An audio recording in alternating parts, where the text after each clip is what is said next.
Associate Professor of Language Pedagogies and Director of the Center for Excellence in Language Teaching at the University of Leeds. He is currently also Deputy Pro-Dean, I have to struggle to get out that word, for student education in the Faculty of Arts, Humanities and Cultures. So I think he's very well placed to talk to us today, and we're quite honored to have him as a guest here. His interests are especially in the interface between linguistics and language education. And I think this will resonate for a lot of us as something we are also interested in how linguistics and cultural diversity, diversity in general, interact, and in digital pedagogy. So this is perfect for our conference.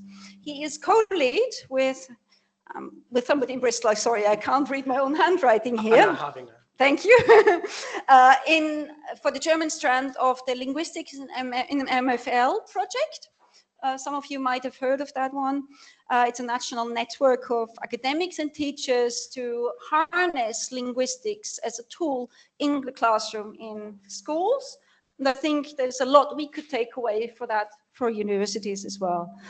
In his talk today, in his keynote, he will speak about how linguistics can inform our practice or his practice, in particular how it can lead to a more gender-inclusive language, and include more linguistic diversity and other aspects that make language teaching more engaging and accessible to students. Over to you, Sascha. Thank you very much.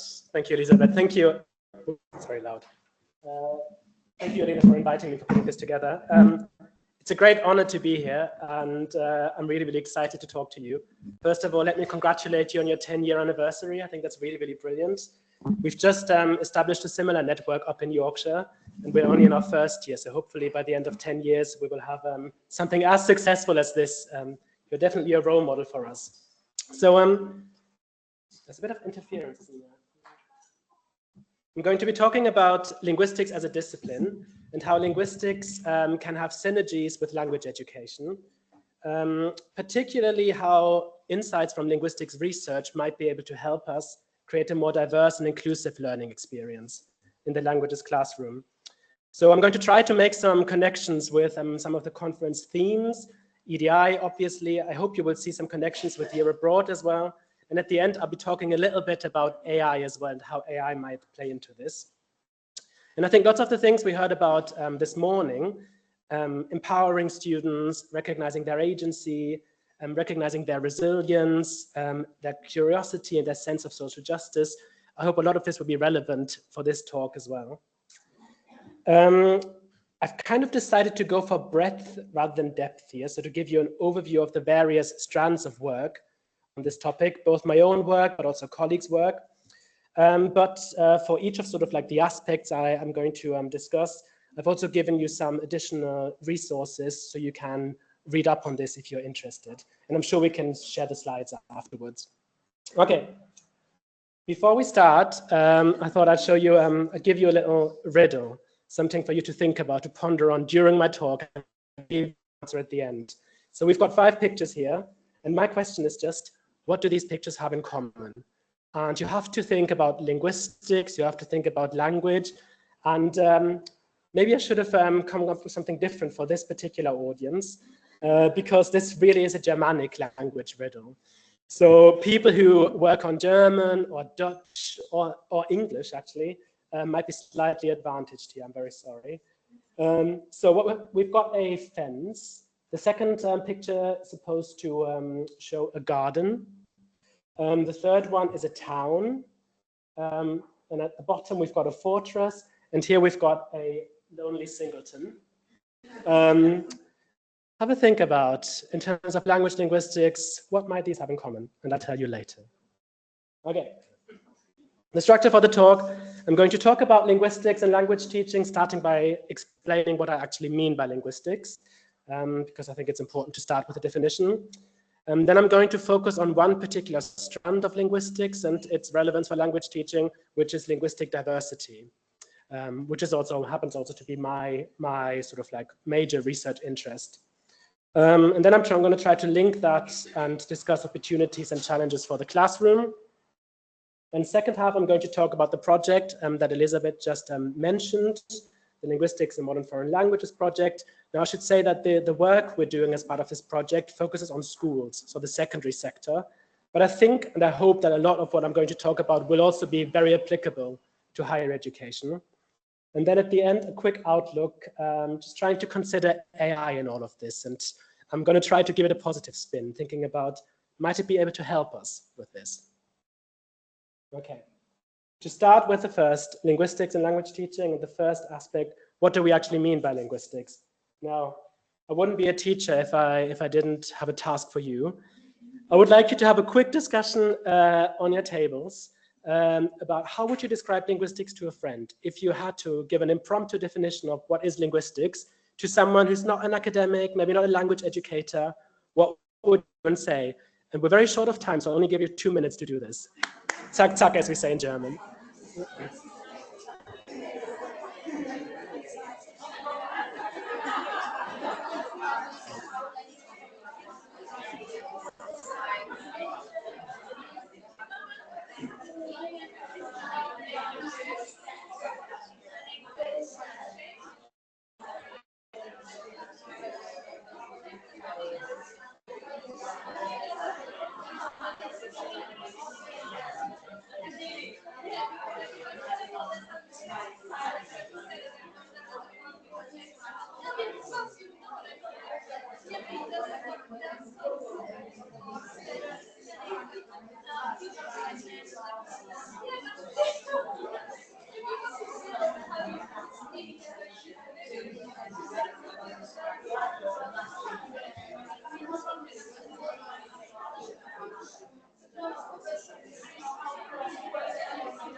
Okay. Sorry to interrupt discussions. Now, we can maybe have a discussion later about how you would actually define it. But usually what happens is, depending on who you ask, people either say linguistics is about language learning. I'm a linguist. Oh, how many languages do you speak? Or people, if they know a bit more about linguistics, or maybe if they had to do linguistics as a compulsory element of their studies and absolutely hated it, they will say something like this. And neither is wrong, completely wrong, but neither is completely right either. I'm going to show you what happened when we asked 17-year-olds how they would describe linguistics after we've given them a 1-hour introductory class to linguistics. So these were 17-year-olds, A-level students in French, German, or Spanish. We went into schools and we delivered a 1-hour class, interactive class, introducing them to the idea, the concept of linguistics. And then we did a pre and post survey and asked them, how would you define linguistics? And this is the post survey. So the results have changed compared to the pre-survey. So, which was really lovely is that most of them said, it's the study of language structures and variation. Wonderful. That's exactly what we wanted to hear.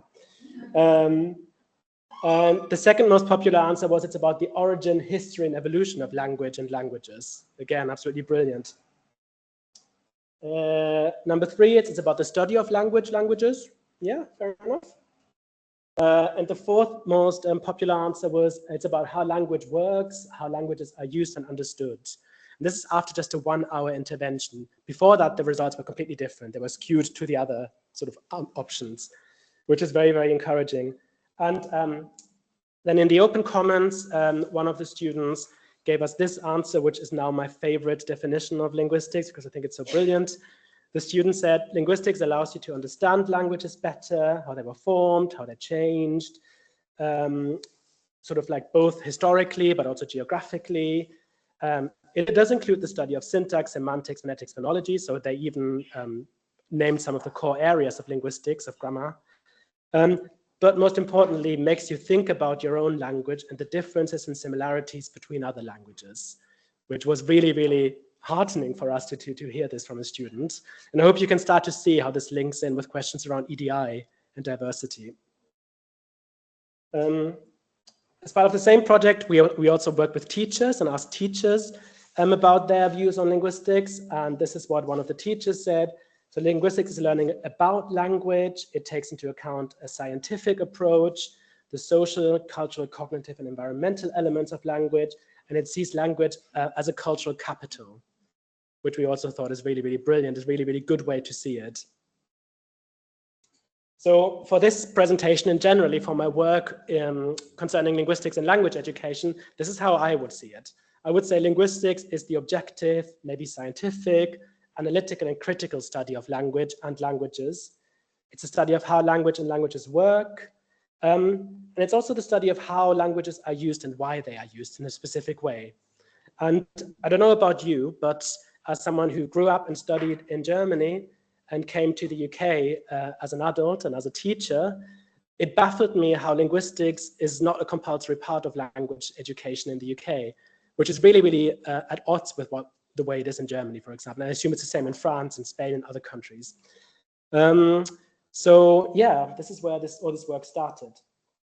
So specifically, the area I'd like to focus on is linguistic variation and diversity. And this is also something that I would like to focus on in my own work.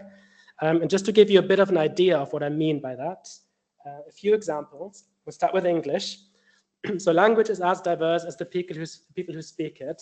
Here are just a number of ways in which you could say something like hello in English, in which you could greet people in English. Just have a think. Would you use any of these? When would you use them? In which context? What is it dependent on?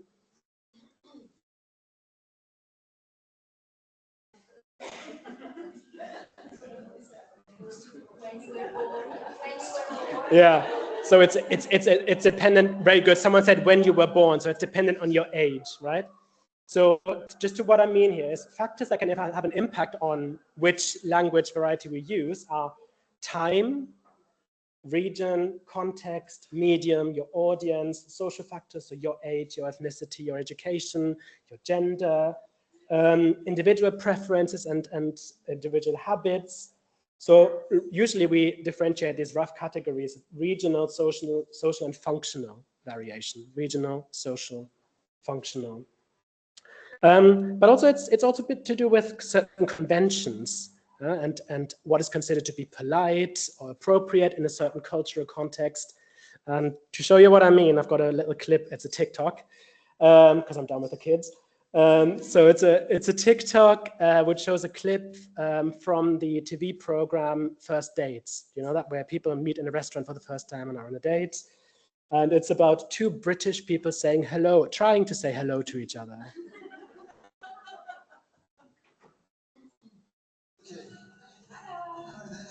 I'm good, yeah? Yeah, nice to meet you.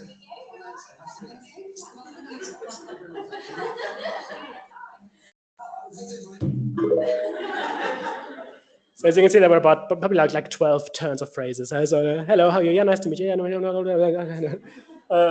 But that's really interesting as well. And I think there's huge potential in this. It's not just interesting and exciting, but it's also really important that we learn about these things. It's not just about being able to say hello, but also how to say hello appropriately in a specific cultural context. So these pragmatic conventions, communicative conventions, I found something, in my experience, students love learning about, and also really important for them. One of the examples I always give for German, the language that I teach, is a lot of students learn the simple past tense in German, the preterite tense in German in schools. To a German native speaker, or German A1 speaker, it sounds really awful. It sounds like the Queen speaking German, you know, the Queen's German, even though we don't have that concept, or King's German. You know, we just don't use that tense. It sounds literally like the passé simple in French. We just don't use it except in literature. Yet students, we teach this, and in schools it's taught, and then students use it, and it's completely grammatically correct, but just so inappropriate. So I think that's a really, really important factor to keep in mind. And then just to give you a few more examples now, using German, my language, as a case study, if you like.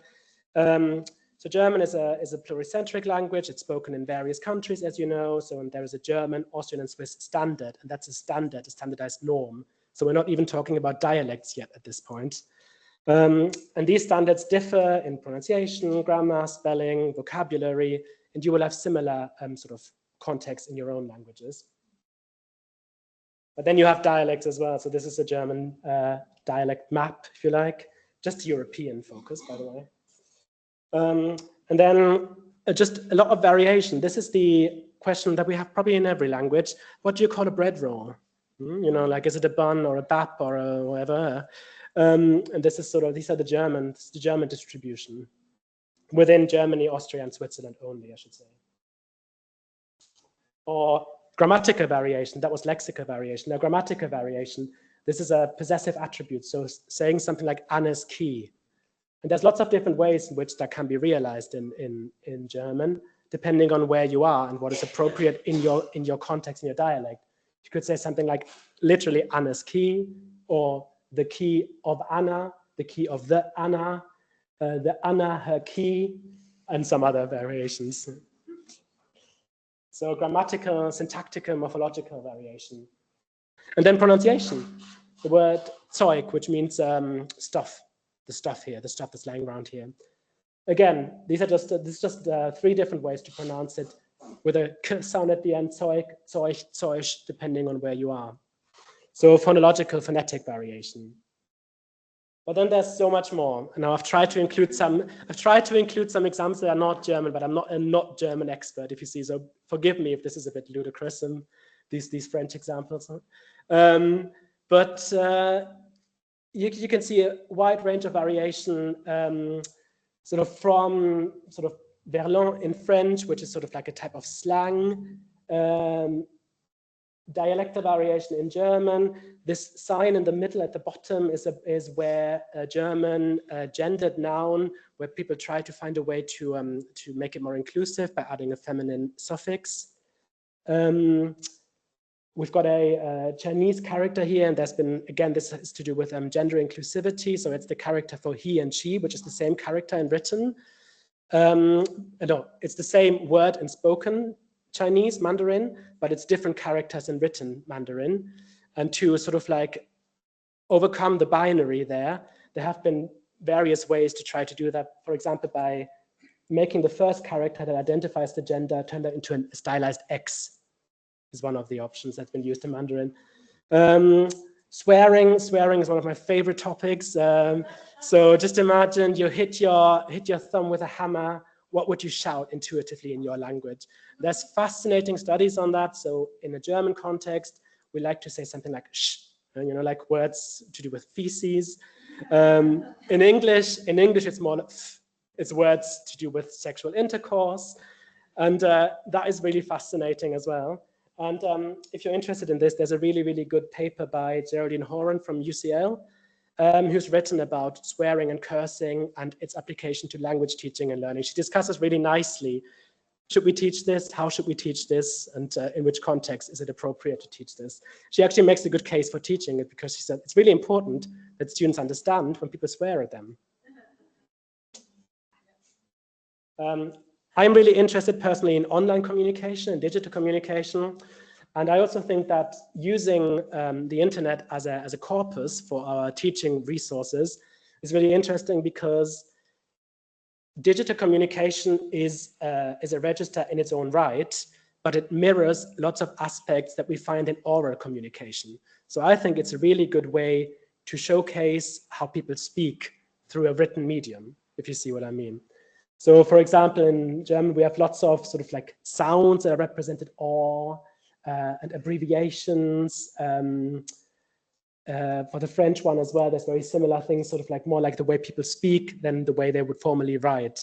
So I think also grammatical variation. Now, Germanists among you will know that the vegan kind of debate that we see in this first tweet, or X, whatever the word for a tweet is now, X thing. So I really like to work with these kind of things in classes and work with them and have students analyze them and deal with them and sort of like and try to discuss with students, what can we see here? What does this tell us about language and how it's used in several contexts? That brings me on nicely to the next thing, the next aspect, opportunities and challenges for the classroom. Now, all of this is great, and I've used all of this, what I've just shown you in teaching as well. But of course, it's not always quite as simple as it sounds. Sorry, don't know what that was. First of all, if we wanted any legitimization, we could have it because the CAFA, the Common European Framework, actually has sociolinguistic appropriateness as its own category. And it sort of defines, according to the different levels, what students or what learners could be able to do at a different level. And that starts from very simple, like knowing how to be polite or knowing how to say thank you and please in an appropriate way, to at the higher levels, things like being able to use different registers and slang in an appropriate way. So it is in the CAFA, because sometimes people say like, oh, can we really teach this? It's nowhere. Where is it written down in a curriculum? It's there, for example.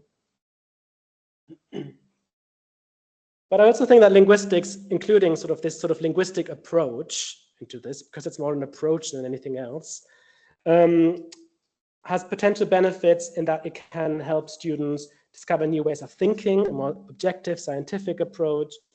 Really importantly, it has a descriptive rather than a prescriptive approach, and we can discuss later what that means for assessments, for example. So describing the language as it is and as it is used in all its facets, rather than prescribing this is how you have to use the language, this is the only correct way. I think it can help develop a deeper understanding. There is some evidence in the research that it could help potentially with recruitment, because this has can have a very motivational effect, if you see what I mean, approaching language teaching from this angle. And it could also make languages more accessible. If you think, for example, about having heritage speakers in your groups, or other students who speak a different language from English at home, and you feel like my language isn't really represented there. If you take a more linguistic approach, I think that sort of embraces varieties in all their on all levels. Yeah, I'm just gonna flip through this. I've just listed a few things that I could think of. I don't want to go into detail about all of them. So I'm just going to let you read this for a second.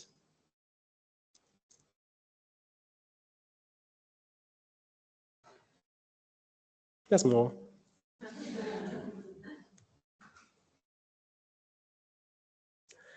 Maybe just to point out, you are aware of this language versus content divide, or language versus culture divide. And I think that is one that we also see in schools playing out in a different way, but we do see it play out in schools. And I think linguistics can potentially be a bit of a bridge there, because by bridging language as a skill to the cultural content that we teach. So this is part of my own research, but also sort of like a summary of others' research on specific language variation in language learning classrooms. And what has been observed across the board in all the research that we have on this is that usually when we teach, we have to make a decision about which variety we want to teach. And usually one is dominant. And if you look at textbooks, for example, for German, for example, it's usually the German spoken in Germany rather than in Austria or Switzerland. Even though contemporary textbooks do include some specifically vocabulary. Like in Austria, they don't say tomato, they say this, that kind of stuff, but it's quite tokenistic. There's a focus on a regionally neutral standard pronunciation, whatever that means, and a focus on a conceptually written register. This is what I said earlier about the simple past tense, which you would find in writing, but not in speaking, but we still teach it like it is what it is across the board, and we don't really differentiate between appropriate contexts. But there's also a real variety when it comes to attitudes towards non-standard forms. And you can usually see as a broad spectrum. On the one hand, you have things like, oh, this is authentic language. It's great. We want to sound like a native speaker, which is problematic as well. But yeah, you know what I mean. Up to the other end, but it's really important to master the correct language first. This shouldn't be taught too early. We need to teach the norm first. And then you have lots of use in the middle. This is a really shameless plug, but if you want to know more about this, I've got a paper on it. But it's from 2020, so it's actually a bit old now. I do hope that some of the points, the arguments I made in there are still relevant. But yeah, I go into more detail about all of this in that paper. Okay. So linguistics can help, just to summarize, because diversity can be conveyed through the inclusion of different languages, and that includes cultural diversity. It really highlights how language is part of culture. And I think, therefore, linguistics-informed material can contribute to a more inclusive teaching environment. So I think overall, linguistics is pretty cool. Happy Pride Month, by the way. On that note, I thought I'd just show you some resources that I haven't created, but other people have created about this debate about gender-inclusive language in language teaching and learning. And I really wanted to recommend this Padlet created by a teacher, a secondary school teacher, but everything in there is relevant to our context as well. And as I said, we can share the slides afterwards. And it has for different languages, it has sort of like generic stuff, but also language-specific stuff. Articles, interesting resources, teaching materials. It's a brilliant resource. I use it a lot. And in that you will,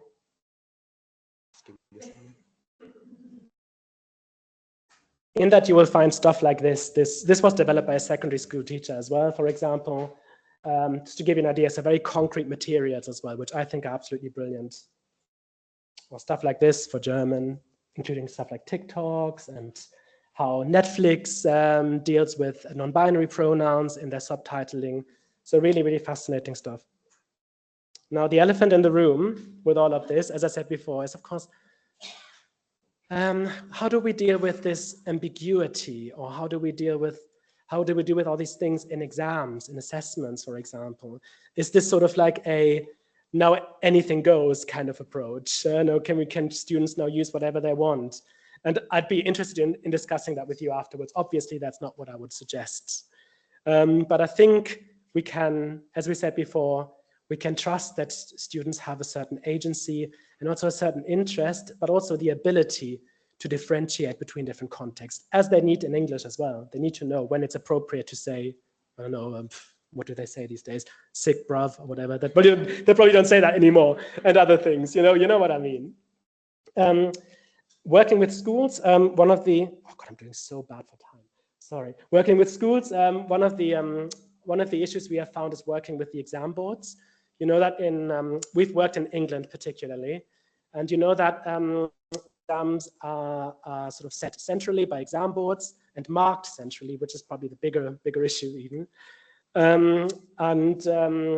That usually the marking criteria produced are quite rigid. Even for translations, what I've seen is in A-level exams translation, there's one solution, and there's a couple of alternatives, but anything else can't be given a mark, even if it might be correct or good. It's changing a little bit, and I've worked particularly with AQA and with Pearson edXL, so two of the major exam boards in England, and they have since changed things a little bit. They have produced guidelines on gender inclusivity, for example, and inclusive language, and said that different forms, different ways to express gender inclusive language can be used in exams, and students will not be penalized, which is a good first step. But there's more to be done. And I think if exam boards and schools can do it, we can do it even better. I've done another plug, sorry. I've done a workshop on this. If you wanted, there's a recording online, which you have on the slide as well. Coming back to this. Has anyone worked it out? I think it's actually, I've never had anyone work it out. Yes, please. They all have a message. Ooh. They probably do. Well, the thing is, if you look at signs, for example, not so much at pictures, but you may not have actual text. But if they create a correspondence and implied correspondence with the observer, then they could all almost qualify as text, even though they are not text. So I would say Yeah, the message they all carry is what they have in common. That's absolutely wonderful. My mind is much simpler. So what I had in mind, this is about etymology. So the words for fence, garden, town, fortress, and singleton in different Germanic languages all come from the same origin. So Proto-Celtic, and then you have in German, it became Zaun, meaning fence. In Dutch, it became Tuin, meaning garden. English town, the Irish dune, meaning fortress, and the English suffix ton. They all have the same origin. So it's not quite as deep, but I really love that. Thank you. Exactly, absolutely. And this is another really fascinating thing, and students really love that as well. Discovering that, discussing this, and finding the connections, and it really helps them remember as well. Okay, I'm going to move on to the second bit. Now, I'm going to talk a little bit about a project that I've been involved in for a few years, and this project is sort of looks at all these kind of things and how they could be applied to language learning in schools, with the ultimate aim of hopefully making languages more attractive in schools. So to give you a bit of background, I'm not going to go into detail because you know all this, but maybe just to say that we focus on England for this project, not for ideological reasons, just because it's where we work and sort of how it's developed. And that language learning has been in decline. I mean, numbers have gone slightly up this year, but there's a caveat to that because A-level entries and GCSE entries have gone up as well. So the raw numbers have gone up, but the proportionate numbers have gone up ever so slightly, which is still positive. But this is what A-level entries look like for French, Spanish, and German between 2010 and 2023. So there's definitely work to be done. And this, as you know, has a knock-on effect on what we do in universities. So I think it's really important that we talk about the secondary sector much more in our work and consider it much more. And it has wider, it forms part of wider societal debates, I would say. So what the project has been trying to do is to introduce linguistics-informed content in language teaching and learning in schools. And we've noticed very soon that we're not going to be able to revolutionize the curriculum. We contacted the DFE, we contacted the exam boards and said, hey, linguistics is so great. Don't you want to just change the curriculum? Obviously, they said no. I remember a meeting where someone said, you know what, this is interesting, but it's so niche. You're not going to get anywhere with this. So what we then started to do is we said, oh, you know what? But the stuff they already do teach in schools really lends itself to a linguistics focus. For example, when they talk about, in A-level classes, talk about cyber society, cultural heritage, multiculturalism. So far, this does not include any talk about language. But why not? I mean, it would make so much sense when you talk about cyber society, talk about online language, digital communication, or multiculturalism, talk about multilingualism as well and how it influences a language. So this is where we started, and this is sort of like what we are trying to do. This is the whole project team, just for information. So we've got 6 academics at different universities and 6 teachers that we are working with. And this is very much a co-creation sort of project, academics working with teachers together. And we've done, I would say we've had 3 major project stages so far. The first is what I showed you at the beginning about, can you define linguistics? How would you define linguistics? This 1-hour intervention. And the second, the co-creation project, is where 2 academics and 2 teachers together produced materials, PowerPoints, handouts, teacher notes, that are connected to the current A-level classes, and that can be taught, and they would cover the curriculum, but they would have a linguistics focus in them. And we've rolled them out. Over 100 schools have downloaded them and used them. Well, I don't know if all of them have used them, but let's say they have used them. And then we've also tried to collect some data. So we distributed surveys and conducted interviews with some of the teachers who have used them to see if it's made a difference, and it has. And we've done lots of CPD sessions for teachers as well, just to introduce these ideas to language teachers and say, like, maybe this could inform the way you teach. and maybe that could help. Sorry, I'm starting to race a little bit. I'm German, and yet time management is not my biggest strength. So the main part of our project was this co-creation of classes. So for French, Spanish, and German, we co-created with teachers 4 different classes that are linked to the A-level curriculum. And these are the broad topics. You can see it's very similar for the different languages, so usually something to do with online communication, with regional variation, with sort of linguistic prejudice to an extent. And I'm just going to show you some of the classes, just some of the slides as a snapshot. So here we've got just one of the slides from a German, from a French, from a Spanish class. And you can see the German one is about online communication. The French is about a minority language. And the Spanish is about the historical development of Spanish and its links to Latin. So the German class on online communication is the one I'm most familiar with because it's sort of like linked to my own research interests. This is where we look at tweets and a WhatsApp, a very authentic WhatsApp conversation that I didn't invent myself, absolutely not. But that has very specific features about German slang and about how Germans would communicate on WhatsApp. And we discuss them with students, or teachers have discussed them with students in their classes about cyber society, and talked about how does this actually deviate from the rules that we've taught you, from the grammar rules we've taught you, and what does this tell us? Do you have any examples from English where something similar happens?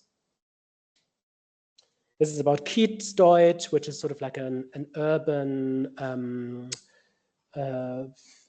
variety of German that has influenced heavily by migration, and is used specifically by young people in Berlin and other bigger cities, and how that has shaped some vocabulary that is now part of German as a whole.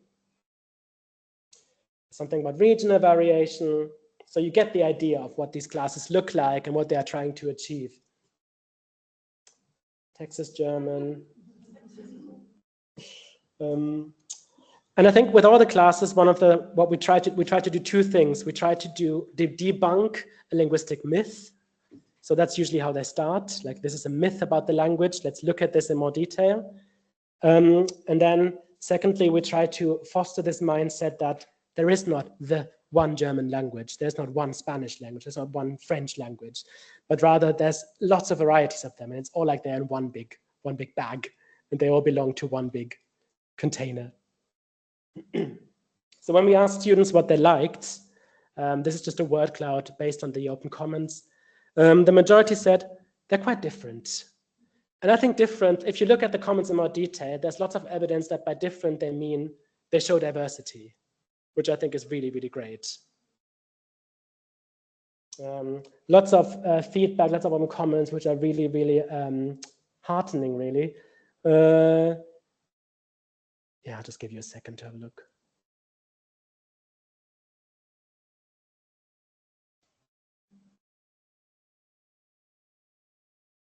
And the same with teachers, and we've just published this, who said it feels very inclusive, it gives intellectual challenges, linguistics seems like a leveler, it reduces the gulf between the knower and the non-knower. And in our quantitative data, I mean, very, very positive. We feel like almost we need to find something negative in the data because otherwise it feels like we made this up. But I promise you we haven't.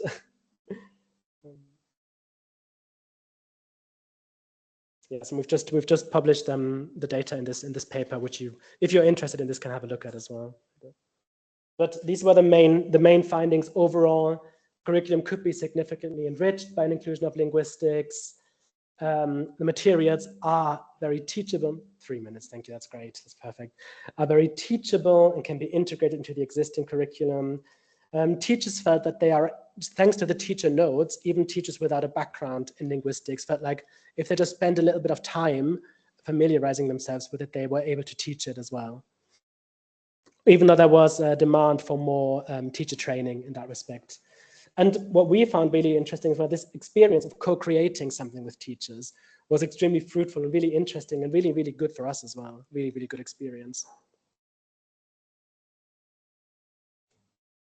we've put this all together because we haven't given up on trying to influence the Department for Education and all these sort of stakeholders yet. So we've put this all together in a manifesto, which is available on our website, which addresses all these things and makes concrete policy recommendations. And we were very fortunate to have been invited to present this at the House of Lords last year at a meeting of the all-party parliamentary group, which was really interesting. And we will have an event coming up at Newcastle University in August, which is also online and free if you want to come. It's where we take stock. We say like 1 year on what has changed, what challenges are there still. Okay, I'm nearly there, but I did promise that I would include AI in this because I am aware that AI is an important topic these days, and it's also an important topic of the day. So there's lots of work that has already been done on AI in language education, and lots of things we will discuss later in the panel. Benefits and challenges, but I think specifically thinking about linguistic diversity and EDI in language education, I've had a bit of a play with ChatGPT, and I'm just going to show you the results of this play around, then we can have a chat about this. So I said to ChatGPT, can you translate this sentence into German? There were 3 doctors, 12 nurses working at the hospital today. And obviously, the doctors in German are male, masculine, and the nurses are feminine. I'll just leave that. I'm not even going to comment on that. And the same happened with French and Spanish and Italian. And my Russian isn't good enough to judge, but I think it's the same in Russian. And then I said, hey, ChatGPT, don't you realize there's something wrong here? Said, isn't this a bit biased? Don't you agree? And ChatGPT said, yeah, you're right. They could be more inclusive. And then it gave me examples.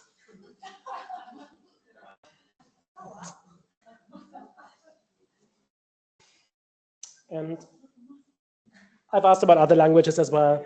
And for the languages that I'm familiar with, I can say these are actually really good options at ChatGPT. So ChatGPT can work with you in that respect and can maybe have these discussions with students as well. That's always my mindset. How might students be able to interact with it?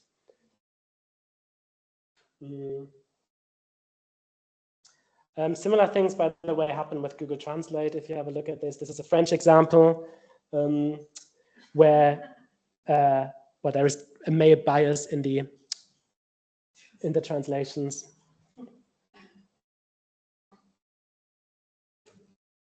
And I discuss all this with my students. I teach an MA module on language and international communication in the digital age. And I discuss sort of EDI issues with AI with my students. I just wanted to recommend 3 of the studies that I discuss with my students because I think they're really, really good. I promise, I'm almost there. Not there, but at the end, at the end of the presentation. I had kind of run out of steam when I was preparing this presentation. So I just said, ChatGPT, can you write a conclusion slide for me on this topic? And it did. So here are my conclusions as per ChatGPT. So linguistics helps us enhance understanding, be more inclusive in our practice, foster effective communication with cognitive alignment, and to create a more comprehensive approach. And I think that's pretty decent. So thank you very much, and I look forward to your questions.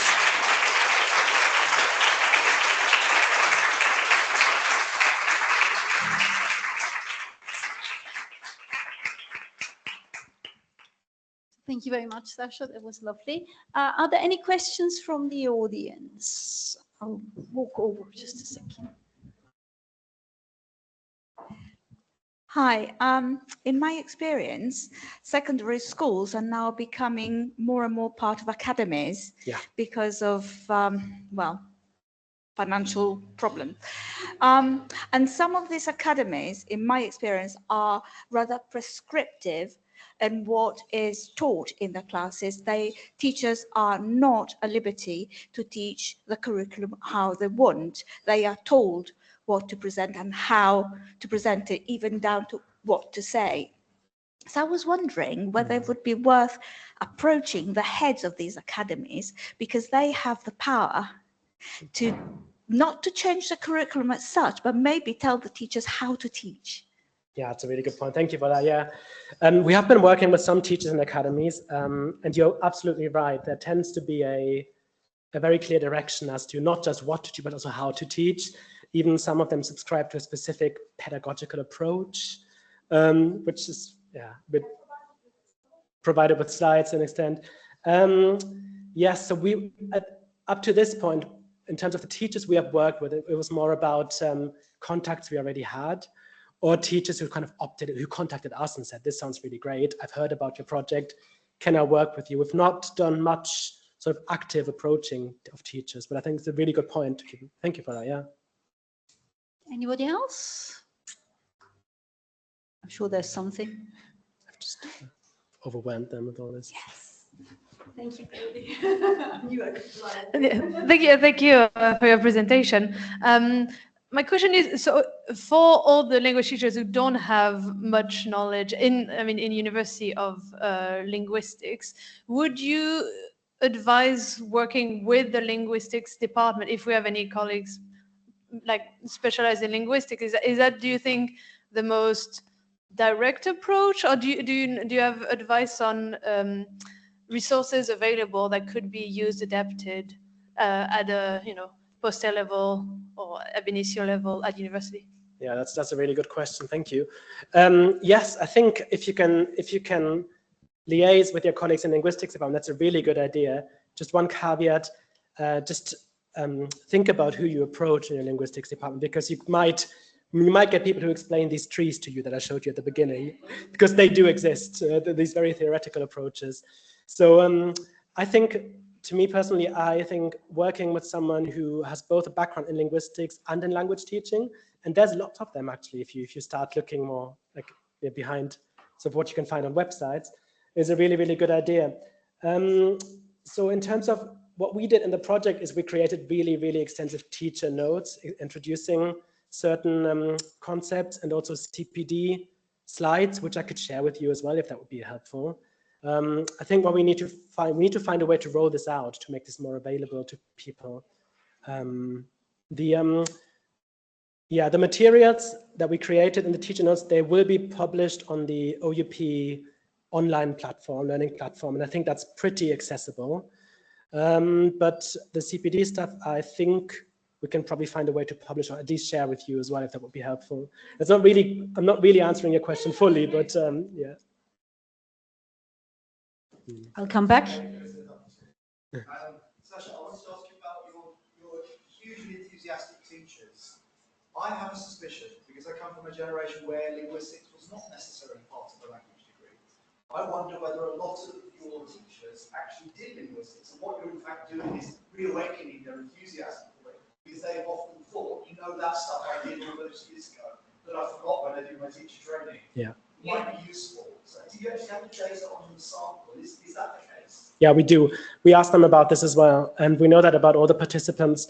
It's a real mixed bag. So we have teachers in there who have never done linguistics before. We have teachers in there who've done some linguistics at university but hated it because they had to do it. And we have teachers there with a keen interest in linguistics. It's all there. Very, very interestingly, the results are not significantly different between those groups, which was quite interesting. Yeah, it's a good point. It's something we're keeping an eye on. I know we are running out of time. So a very quick question. Thank you, Sascha. That was fascinating. And I don't know if you know the answer to this one, but do you know why the teaching of languages in this country is so different from the countries you mentioned initially in your presentation, France, Italy, Spain, and so on and so forth? Why it's so unlinguistics, No, I don't. But I've got lots of ideas. I mean, I guess one of the big things is that we live in an English-speaking country, and obviously English has this global dominance in the world. And I think it is a real argument. So I think this argument, but everybody in the world speaks English, is not true. But at the same time, it is a little bit true. So there's a different need, a different intrinsic motivation for studying a language. I think that plays a part. Specifically, why linguistics isn't really part of languages in this country, I don't really know. What I do see is that it's often part of English in the UK, but not really as foreign, in inverted commas, languages. I guess that's probably just something that developed over time. Maybe the link hasn't really been made yet. I'm just thinking out loud here, but it's a good question. Yeah. Thank you so much. I think that that brings us to the end of this session. So we have a very short break now until 3. If you need to sort of, go and get some water, a drink or something. And then, we come back here at 3 for our last panel. Okay. Thank you so much. Thank you.